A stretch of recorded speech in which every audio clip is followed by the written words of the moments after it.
Welcome to the FFL Solidity team call. Today is October 20th, 2022. So we are officially going into week 4, the final week of October 2022. I'm super excited as we do have a very special guest on with us today, Julius Gilgur, multiple Hall of Fame producer. He hit it many years in a row, not easy to hit once, never mind, more than once. Also executive vice president with a large growing team, and just really excited to have him on with us today. So just to kind of jump right into things, Julius, how's your day going so far? Life is good. I always say I'm living the dream. So Love it. This is what it is. Love it. Love it.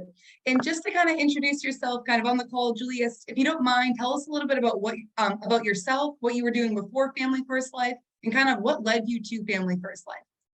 Yeah, for sure. So first off, thanks for having me on. It's a pleasure to be on here and being able to share what I've learned from all the folks that came before me, right? Like I'm one of those people that probably like most of you, I didn't have an insurance background my whole career, right? Like that's how most folks get into this business. But my career has really been in corporate America doing call center management, right? And so I manage a lot of call centers around the world.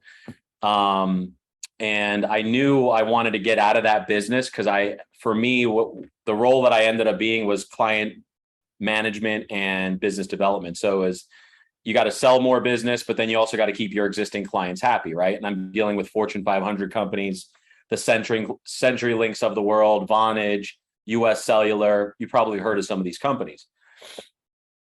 So for me, I was like, okay, cool. I got a good job. I'm making good money, working from home, traveling the world. But at the same time, I realized I was trading time for money and I hated it, right? I had a newborn at the time and she was a little girl. And I'm like, okay, I hate traveling to be away from my daughter because I'm sacrificing time for my daughter to just go make money. And like, it didn't feel good, right? So I already had something in my mind, like I got to do something different. And I was working at this company for about 5 years. I get a random phone call, one random ass day, excuse my language. And my boss is like, hey, how's it going? And I'm like, I'm good, relatively. And I go to him, how you doing? He's like, I'm okay, relatively speaking. I'm like, what's that mean? And he's like, hey, I got Mary from HR on the phone. And I'm like, oh, snap. So I got laid off, right? First time ever in my life. Never had any performance issues, never really any problems. I'm always, adding value, etc. So I get laid off. Mind you, a year before I decided to get my life insurance license because I was looking for a way to make additional money while I had my corporate job. Mind you, I was making 6 figures, bringing 150 to 180 a year. You think, all right, that's pretty good. After taxes, after 401ks, after everything, I'm left with $8,000, right? Like, and I'm like, okay, like $8,000 on a salary of, 150 plus. It's like, that's not really that much money because they take a lot off, right? So I was newly a single dad and I'm trying to figure this whole thing out. So I got a license to supplement my income. So I get laid off and long story short, I ended up at another company where my buddy was working there. He got me into the industry. I was working 70, 60 hours a week, barely making any money. I went full time after I got laid off, tried to give it a shot. Had no leads, started on a 30% comp, had to pay $200 to join. No training. I mean, you guys have probably heard these stories before. I was one of those people. So I was looking for a way to change because I was going broke. I was frustrated. I was beating my head against the wall because I wasn't making any money, working my face off. And I went from making 6 figures to barely making 60, 70 grand. Like that's a big, significant income change, right? So I found Family First Life October 2018. And lo and behold, that I didn't know, but that was what changed my life. And so now, here we are 4 years later, and it's like everything that I've been through prepared me for this moment. And so that's how I got into this business, and that's how I'm here today. Awesome. And thank you for sharing, a bit about your story and just your background, from going to call center management and being in that for 5 years and kind of wanting to venture out and almost not really knowing exactly when was the right time, maybe to pull, so to say. And at the time, it probably didn't feel like it, but that layoff was essentially a blessing in disguise, right? And I know that I also was, in a practice company as well. Like you said, going from making 150, 180 a year to, a company with no leads, no support, it just doesn't, it's going to be really difficult, right? So completely hear you there. And I love how you got your license a year before that and you were like already on it, right? So it's almost like you just had to transition in through. So happy to have you here at Family First Life with a building team and a growing team. And you're a beast out in the field. So you don't have those issues anymore with, 60, 60K, 80K a year, which is great. Personally producing, well over, 50 families a month. Team helping over 750 families a month, which is amazing. And with that being said, what are some things that you found are really important that are like almost like the pillars, if you will, Julius, of like what you have to do to see success here on the producing side? Yeah, I think, from a production standpoint, you got to be really tight on number one, schedule, right? Guys, even to this day, it's very easy to get knocked off your schedule, right? Because we work for ourselves. We are our own boss. We're the CEO of our own business, right? So someone can call you, something can happen, it can take you off track and you're not adhering to your schedule. And what's going to happen is it's going to take you off track from personally producing. And I'll be 100% transparent with you guys because you guys deserve it. You guys need to know what it's like. Like there's different things as you're running a business that will get your attention and your energy, right? But here's the thing, anytime it pulls you away from production, that's a direct impact to your cash flow. Okay, very direct. So if you're not tight on your personal production, right? You're not tight on the days you're booking appointments, or if you're doing virtual and you're just selling and doing one call closes, and you're not putting in the time and the activity, you're not going to get the result. It's really that simple. And I say that because I went through that struggle. I started putting more time into things like social media, things like growing the team, right? And there's nothing wrong with this, but what it taught me, what I learned in the process was I was taking time from somewhere and it was coming from personal production. And I'm like, wait, that's stupid. What the hell am I doing? Like, I got this backwards. This is making me money. This is going to, these other activities will help me long-term, but I'm sacrificing my right now. And so I want to share with you guys what I realized. And so number one is discipline to your schedule, discipline to your activity, right? So you have to be consistently having presentations, and I call it taking your shot, right? If you're not shooting your shot, you can't make any baskets, right? I mean, we can use all the analogies we want, but if we're not talking to people about buying insurance on a regular, consistent basis, well, you can't sell any insurance, right? If you're going to talk to 5 to 10 people a week, whether it's in person or virtual, how are you going to win? It's really tough to win when you have limited amounts of presentations. And you know this, you're a Hall of Fame producer. You know what it takes, right? So you guys are fortunate to have a leader like you do, because someone that has done it and continues to do it at a high level is who you guys can all learn from. And I think that says a lot about your team. But for me, it's discipline and schedule, right? And so I think that's really the key is activity, discipline, and schedule. Absolutely. And just to kind of like interject there too, I love how you're humble enough, Julius, to be able to say like, hey, I realized I was putting some of my hours at a certain point in my business into the wrong arena, if you will, right? And I realized it at least quickly enough that I could turn it around, right? However, we want to make sure, like you said, like, for example, social media, those things are important. I see you out there, by the way, you're killing it and you inspire me to be better on there. However, it's like, you want to make sure, just like I did the same thing. It's like, I can't be, doing that on Tuesday all day, even if it's fun or I feel like I have to get it out there. It's like, those are income producing hours, right? So what I also realized was I had to do that off of income producing activity hours, right? But because it's still important, like you said, long term, but short term, if you don't have cash flow, your mindset is going to be out the window, right? Well, and you're going to be out of business, right? Like if you're not making money, like that's, unless you have a large team or you have, passive income through your clients, if you're not generating cash, well, yeah, your mindset's going to be in the dumps too, but you could potentially be out of business. Absolutely. And with that being said, Julius, there's different ways that we can have high activity when we're talking about income producing activities, right? What are some ways that you've maybe like motivated yourself, or some ways that have almost like I trick my brain like that I'm W-2 until I have my 16 appointments, right? Like, what are some things that you maybe did, whether that's in the field or like, preparing, that made you, that assured you that you were going to have high activity no matter what? Like you were gonna make sure that you were swinging the bat no matter where you were. Yeah. So for me, it's actually something super simple and most people don't do it. What is You it? guys ready for this tip? It's literally the easiest thing to do, but a lot of people don't do it. And the ones that do it are almost guaranteed to have success. And I say almost because there's still a variability factor for each person. But you guys ready for this tip? All right. I'm ready. Automate your lead orders. Okay. Automate your lead order. It's the simplest thing. Why? Because, and this worked for me. Okay. Because for me, when I didn't have my lead orders automated and I wasn't consistent in purchasing my leads, now I had a way to not consistently work.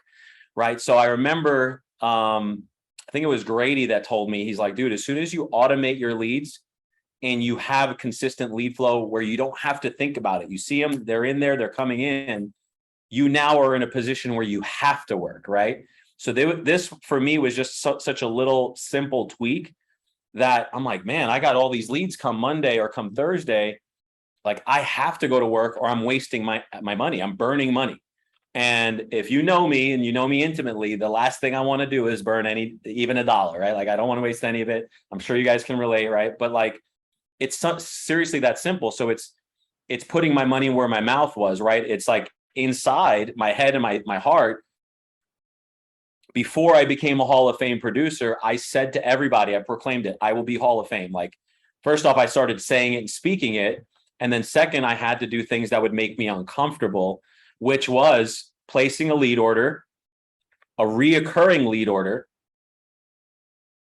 that no matter what, it's hitting every, once a week, whatever that is, for whatever amount it was at the time.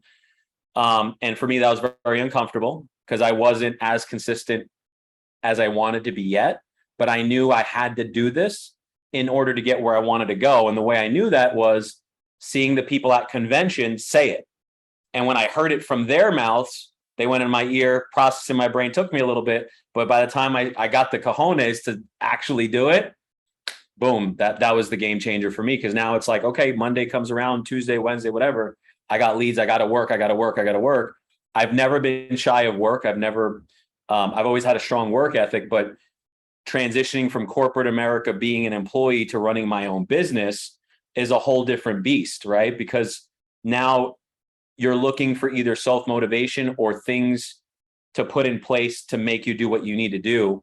And so that's what I did, because no one's going to tell me to work. No one's going to tell you guys to work, right? That's up to you. And so for me, it was, I have to put a process or a system in place to make sure I go to work and I never have that problem again. I love that because you kept it really simple. I love how you guys ready for this? Automate your lead orders. And that's huge because Julius, I actually share a very similar story. And so does Jack you. And it's just almost trends. Like when you automated your lead order, something changed in your business, right? For me, it was like I turned on retro leads and I was like, oh gosh, like the house was on fire, Julius, when I was signing the Panda Dog. But then I knew when they came in, I was like, I got this. I'm going to work. I was booking my appointments. I was diligent. Why? Because it was my money. It was my capital, right? I wanted to make sure I was going to flip it. And essentially what I realized in automating my lead order was my lead order is automated. It's one less thing I need to A, think about, and B, it's one less thing I have an option, right? It doesn't become an option. It's a requirement. It's like, you're required to call these leads or you're probably going to lose a lot of money, right? Yeah. So being able to just trick your mind into that simple thought, that changes everything. So like, what's one thing everybody can do today? Automate your lead order in some way, shape, or form. And I'm happy to help anybody on this call do that. Reach out to me. And then I love how you also talked about saying and speaking into existence, like Hall of Fame. Like, I'm going to be a Hall of Fame producer. And like, you've hit Hall of Fame more than once. Is that right, Julius? Yeah. Like how many times? Back to back. Mm-hmm. Love it. Back to back 2 years. So it's not like you were just hanging out the year after, right? You went back to work. And I think that that's the difference between high activity and in selflessness and just, like I'm content where I'm at, right? It's like, are we going to level up? Or are we just going to like stay right here and hope it works out? And it seems like you really like, leveled that up. And your team probably feels that, sees it shines on them, right? And then wants to be duplicated. So I love that. And then what are the importance? Like we kind of just talked about this a little bit, but of like having short-term goals, right? Like we can have that long-term goal of this is where I'm going to be in 10 years. But if we don't have short-term goals to get there, it makes it that much harder, or it makes it that less rewarding, if you will, right? So talk to us a little bit about that. Yeah, actually, it's funny that you bring that up because I literally just had this conversation with our team just the other day. So I'll share with you the same message I shared with them, because this is what really changed my entire trajectory, right? And so that year when the first year I went Hall of Fame, I said to myself, okay, I got to do things a little different. And I don't want to play from behind. I want to play ahead of the game, right? Because if you're playing from behind, it's catch up. Catch up is stressful. I don't want to be freaking stressed out. I want to live abundantly. I want to be in peace. I want to enjoy my freaking life. That is why we are all here. Would we all agree with that? Yes? Okay. So for me, I said, all right, what I got to do is I'm going to tackle this in quarters versus in a year. So I said, I'm going to commit to making a change over the next 90 days. Okay. So I literally said to myself, I got a goal of 100K over 90 days. Okay. So that's 33K per month. Why did I do that? Because I knew it was long enough, but short enough to keep me motivated and keep me doing what I needed to do to get ahead. Right. So my first quarter came around, and I'll just tell you the story of what happened, and then I'll tell you what I did. So instead, my goal was 100K. I came in at 120. So I'm like, okay, I'm 20% ahead of my goal in my first quarter of hitting Hall of Fame. That doesn't mean I need to take the foot off the gas. I just need to keep going, and I'm on track, right? So for me, everything changed in a matter of 90 days. And so here's what I did. I knew I had to fight over some hurdles. So my hurdle was, number one, discipline and schedule. Just complete honesty. I was not disciplined to my schedule, and then I was not disciplined to my activity. Okay. So I said, all right, I got to up my activity. And I started measuring everything I did, how many calls I did, how many appointments I did, how many people showed up, how many apps I closed, what my AP was, and was like, I knew exactly where I stood every week. And I'm looking at my trend. I realized that if it didn't fit into my goal, I had no time for it. Okay. There's people that I had to sacrifice, and not sacrifice like I cut them out of my life, but short term. Hey, we're going to do dinner at 6 o'clock or happy hour, or we're going to go to the gym at this time. Are you in? Right? No, I have to do this. Right. So for a short period of time, I said, I'm not doing these certain things with certain people unless it was pushing me towards my goal, because this was a higher priority for me. So I prioritized what I did. I got anyone that was negative or wasn't adding value or purpose to my life in that moment. It was a distraction. So eliminated distractions, eliminated negativity. And then this was probably the second biggest thing I did outside of that, is I planned to work every single Saturday unless I was ahead. And see, the biggest mistake, guys, that most people make is they think this is a Monday through Friday deal. And as soon as I added Saturday into my business, guys, everything freaking changed. I promise you everything changed, because here's what happens. Okay. If you can relate to this, relate to it. If you can't, but this was me. Okay. Monday comes around. My dial days are good. I'm selling. And then this is all in the field before I went virtual. Mondays, I'm in the field. I'm dialing Tuesday, or I'm dialing Monday. I'm in the field Tuesday, Wednesday. I'm running. I write, a bunch of premium. Thursday comes around. I dial half-ass. And then Friday, I have a limited amount of appointments. Saturday, I have nothing. I'm like, yeah, I'm good. Right. So now I come into Monday, I might have $1,000 on the board. I might have nothing. I might have 2. Right. I'm like, damn, I'm not going to get ahead like that. And then I'll go Tuesday, Wednesday, and I can write 5-6 grand, maybe 7. Right. I'm like, man, what if I just duplicated this? If I just duplicated this, I'll literally double my performance. And so what did I do? I treated Thursdays like Mondays, and I treated Friday and Saturday like Tuesday and Wednesday, and ran at a full-time level. And guys, it literally changes everything. Saturdays is one of the best days to run. I just took Sundays off. I've always have. That was just my own personal thing, if I can get it done. But running on Saturdays and adding that and being consistent with it literally doubled my production. That's huge. And thank you for hitting on that, because Saturdays, like you said, it can be like one of those days you want to go out with friends, you want to do this, you want to do that. But like you were talking about in the short in goals, it's like, hey, well, if we got these goals to hit, then you're not going, right? But there's two different mindsets on that. And I know for me, I followed both paths, right? And both paths look different for my business. First one, not so hot, second one, I'm working on it, right? And it's really important to say, like you said, if I'm not ahead, I'm not going to do, you insert it, right? If I'm not going to do this, I'm not going to do this. But more than that, you said, if I'm not ahead, I'm working every Saturday, right? And what I noticed too was when I was more out there on Saturdays, which I don't know the last time I took a Saturday off, and I'm happy to say that, but it's like people are home. They're in they're in a great mood. They're usually together, right? With spouses. And even if you're door knocking, you have 3 appointments and you're out there door knocking on a Saturday, you're going to get some results, man. And I think that that's huge. So you said, Julius, like when you started treating Thursday like Monday, you started seeing double that result because you looked at it, oh, I'm just doing this twice in the week instead of 1.5, if you will, right? So I love that. And you actually hit on, you said at convention, you kind of took that leap of faith, or it kind of, a seed was planted of, hey, this reoccurring lead order, you kept hearing that and you kept hearing it. And the next year you implemented it and you hit Hall of Fame. So talk to us a little bit about, how convention has helped you in the past and why you're going to already be there and already are registered. So for so many reasons, right? For so many reasons. And so first off, I'll say I haven't missed an event since I came to FFL. And the reason why is there's a few things that I realize. There's someone that I can meet, that I can not only meet, but network with and have some sort of business relationship that can teach me something that I don't know. Okay. So when I was first starting, we didn't have, we had these meetings all over the country. I would fly wherever I could to get in front of people, to meet some people. I met John Gavin, I met Frank Euphemia, I met Matt Walker, I met a bunch of people that were not in my hierarchy.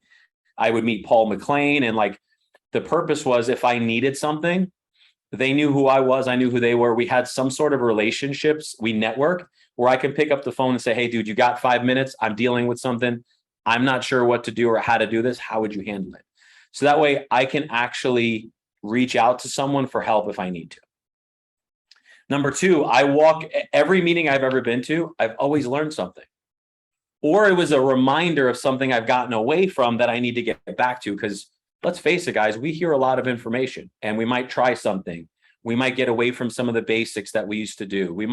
There are just so many things that can take someone 1 degree off track. And so, when convention comes around, this is going to be my 5th convention. Does that mean I'm not going to go? No, that means that's even more reason for me to go, because now I'm at a new stage in my business, right? So whether you're new today, maybe you've been here for a year or 2 years, are all of you where you want to be? Let me see a show of hands of how many of you are exactly where you want to be. Oh, not one person. There's a big surprise, right? I said that with intent, right? Because not one of us are satisfied with where we're at. You want to grow a large agency, so you're probably going to be focused on building. You know how to sell at a high level, right? If you're someone new and you don't know how to sell at a high level, guess what you can learn? How to sell at a high level, right? So the point is there's always something to learn.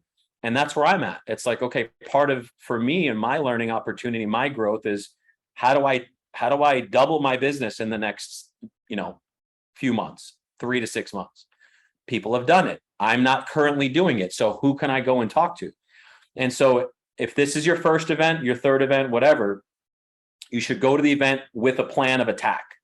You have to have a plan of action. Who am I looking to meet? And literally find that person. Which person have you been watching on training? You need to get in front of them. But you need to not just be like, hey, hey, Julius, if it, whatever. Hey, Julius, it was nice to meet you. I learned so much from you. Okay, great. I don't want to just shake your hand. What can I help you with? What's up? Like, hey, Julius, I'm dealing with this. How would you deal with it? Right? Because we want to, the people that are hungry are ready with a question that takes 30 seconds to ask, if that, right? Hey, what are the 2-3 things that you would do to do X, right? I remember having a conversation with Mark Mead where I was struggling. And I literally, first time meeting Mark Mead, a second time, I went up to him and he spent half hour with me kind of talking. I'm like, okay, he gets nothing out of this conversation, but he spent 30 minutes talking to help me in my business. Same thing with Nick Ayala. So have a plan of attack, look for people that have the information or are where you want to be, and then have intent with what you're going to go there to learn. Because if you're intentional about what you're trying to get out of convention, you'll get it. If you have no basis and you're like, I'm just going to show up, more than likely you're not going to be focused. More than likely you're not going to get as much as you want out of it. For me, what I do and what I tell my team is, what are the opportunities? What are the things that you're needing some help with? And what are the 2, 3, 4 things that you can learn to help you get better in those areas? Love it. And that's really just like straight guideline, and I love how you talked about Julius. There's always somebody there that you can network with, even meet them, ask them a 30-second question, shake their hand. They're going to remember you. They're going to remember your face, right? Like, hey, Julius, I'm Marisa. Just real quick question. How did you go from helping 20 families a month to helping 50, right?